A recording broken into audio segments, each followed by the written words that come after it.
When I wake up in the morning, I don't think, am I motivated to go do what I'm supposed to do? No, I don't think about it for 1 millisecond. When the alarm clock goes off, I have no thought about whether this is easy, whether this is hard, whether I want to do it, whether I don't want to do it. None of that matters. It's an emotionless, thoughtless discipline. When the alarm clock goes off, you get up, you get out of bed, and you go do what you're supposed to do. I don't care how it feels. I don't care if it's easy or hard. It doesn't even matter to me. It's just a reaction, it's a discipline, and it's life. And that's the way I choose to live my life. It is not what you perceive about me.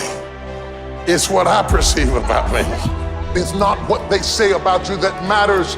It is what you say about you that threatens your destiny. You will never be defeated by what they say about you. You will be defeated by what you say about you. The difference between successful people and non-successful people is here. You have to change this. So if you're at a place in your life and you ain't happy with it, you have to change some things. But you have to make a conscientious decision that you're going to change. And it's not dependent on anybody else. It don't matter what your mama think. It don't matter what your coworkers think. It don't matter what your siblings think. It don't matter what your children think. It don't matter. They have nothing to do with it. This decision is yours and yours alone. Your hardships, your challenges, your situation will either be the reason you don't make it, or it will be the story you tell when you do make it, and you get to make that choice. Those of you that are achieving, one of the reasons the achievement is slowed down is you've allowed yourself to feel less desperate. When you were broke and starting your business, or when you were brand new in your relationship and you were desperate to get her to love you or desperate to get him to love you, you took massive, big action. How many of you are moms in the room? Raise your hand. If you woke up tomorrow morning and your baby wasn't in their bed, would you be desperate right away, yes or no? Big time desperation. You wouldn't be thinking about what you need to do. You'd be acting, wouldn't you? You'd immediately make the decision. You'd take massive action. You'd search the house. You'd go into the street because you were desperate.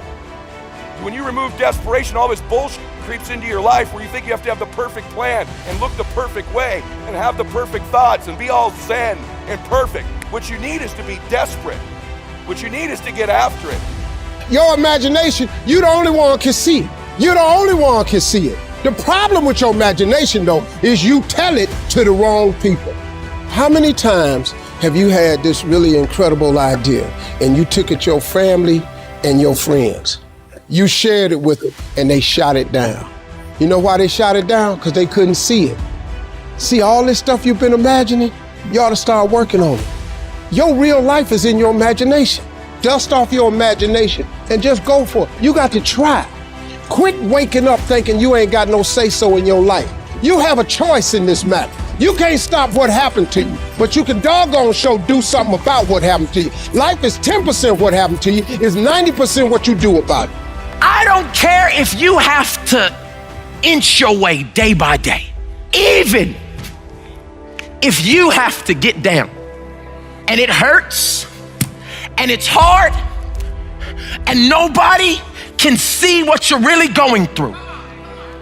If you don't quit. If you want to know something about yourself, sit on your bed one night and say, what's one thing I'm doing wrong, that I know I'm doing wrong, that I could fix, that I would fix? You meditate on that, you'll get an answer. And it won't be one you want, but it'll be the necessary one. Everything that's happening to you is God is processing. Every difficult moment you're having, He just processing you. That's all He's doing. Everything you're going through is preparing you for what you ask God for. And if you need to be tough when you get to where you're going, then He gonna toughen you. If you gotta be more caring along the way, He gonna let you have some trials come your way that's gonna have to produce that in you.